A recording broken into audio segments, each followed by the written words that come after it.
hurricane, earthquake, or tsunami. Fire and flood threaten your safety. Danger approaching, pay attention to the warnings and advisories. Your essential items back and ready, so you won't be scrambling in an emergency. Prepare and be aware.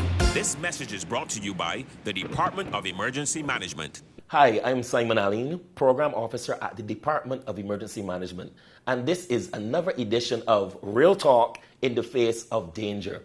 And speaking of real talk, we're here once again with Mr. Selwyn Brooks, consultant at the Department of Emergency Management with the responsibility for the district emergency organizations, as we call them, DEOs. And Mr. Brooks has been busy along with the DEOs because 2024 has been a year of so many significant events and training opportunities for the DEOs. But first, we want to talk about the Tsunami Recognition ceremony that occurred recently. So welcome, Mr. Brooks, once again to another edition of Real Talk in the Face of Danger. Nice to be here. The DEOs have been so busy this year, and I think what is most significant is the Tsunami Recognition that occurred recently. Can you tell us a bit about the whole process and the areas that were selected for Tsunami Recognition? Okay, let us start with the areas that were previously done, because it is a continuation, because it is the whole effort to make sure that the whole island is tsunami ready, especially along the coastlines. The St. James Central is a continuation of the program, and that is the area from Porters to Bass Rock. We started this program in 2022, and there were some inordinate delays because of certain conditions or whatever, but we are very glad that we were able to finally have the accreditation that was done yesterday. That process would have merited an evaluation of persons' knowledge and their level of capacity to respond, in this case, to the tsunami hazard. So we would have had a number of meetings with stakeholders, which is the established stakeholders for the emergency management, and also community, from the water sports to the church to resident associations to every person in the hotels, and especially along the coast, where Barbados depends so heavily on the tourist industry. That's right. That has to be a focal point. Not that we're not saying the residents are not important, but that is. So it was a collaborative effort, and where we engaged the full community and persons who resided along that corridor to let them know what they need to know, what are the processes, and how the tsunami warning initiative will be rolled out if it happens, and what they need to do, and the evacuation routes, and how they need to proceed to safety should the area be impacted. It has created a buzz of excitement among the residents, and tsunami, even coming after the Barrel hurricane that impacted us, where persons saw devastation as a result of that hurricane. Yeah, along the coastline for sure. But the disadvantage, or I can say the advantage, is tsunami will not give you that opportunity for that, the time frame in which you will need to prepare for it. So I think it was a very good opportunity for an open person's eyes of what they need to do. And we're not just going to stop there, because if you have received that accreditation, it has to be maintained.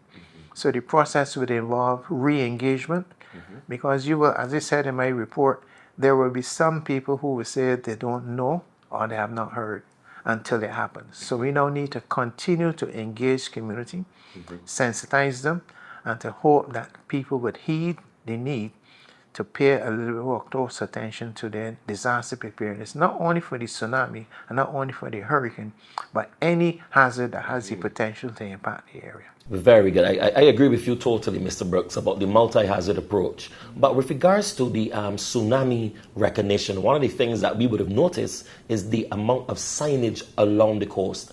And for some people, it could be puzzling. They're wondering, where are these signs up? Where are they promoting? It seems as if they're promoting a tsunami, but it's more about public awareness. Yes, the signs were strategically located in collaboration with the Ministry of the National Conservation Committee, who has responsibility for the beach, the Public Works, who has responsibility for the roads, and Town and Country Planning, the coastal zone. Those signs were strategically located so that it would keep awareness in the minds of people that you are in a tsunami impact zone, one, and to point you to where the safe evacuation routes are, and in some cases the assembly points, so that especially the visitors, those signs are international. So visitors coming to the country would readily recognize those, and God forbid if they're persons who would have experienced a tsunami, they will see the significance of those signs. That's right. Gladly we have not, within the most of the living period of persons, we have not experienced it. But those signs, and I want to make a special appeal, because we have had some cases where persons have started to vandalize those signs. So we want to make sure that persons see these as a critical component of our awareness initiatives, so that people will recognize you are within a tsunami zone and recognize where the evacuation routes are, and you know that knowledge before the impact. So if you happen to be driving through or in the area while that tsunami impact is likely to occur, you will know exactly where the safe evacuation routes are. Well, thank you so much, Mr. Brooks, and the work that the DEOs are doing. I also want to mention Program Officer Damian Griffith, who would have been very instrumental working with you hand in hand to ensure that tsunami recognition and tsunami readiness becomes part of early warning systems in Barbados. Yes, we here at the department operate like a family. We have a number of program officers, and as I said also in my report, we are committed to offer Barbadians the type of information that they can utilize to make sure that we minimize the loss of life and the damage to community. So it is a collective responsibility. And while I may have had a focal point from the community aspect of it, the program officer, Mr. Griffith, yourself, and Ms. Johnson, and the whole staff, and the integral to the actual production of something like this and to maintain it. And that is the responsibility. And I'm very privileged to have had that level of cooperation from members of the staff and the general public. And it can only speak to the importance of the accreditation going forward. And it sets the tone for St. Michael Northwest to follow the guidelines, the principles, and the methodologies. So we are getting better as we move from one location to the next. Excellent. Well, thank you so much, Mr. Brooks, for sharing with us about the initiatives for the Tsunami Readiness Program as well as the Tsunami Recognition.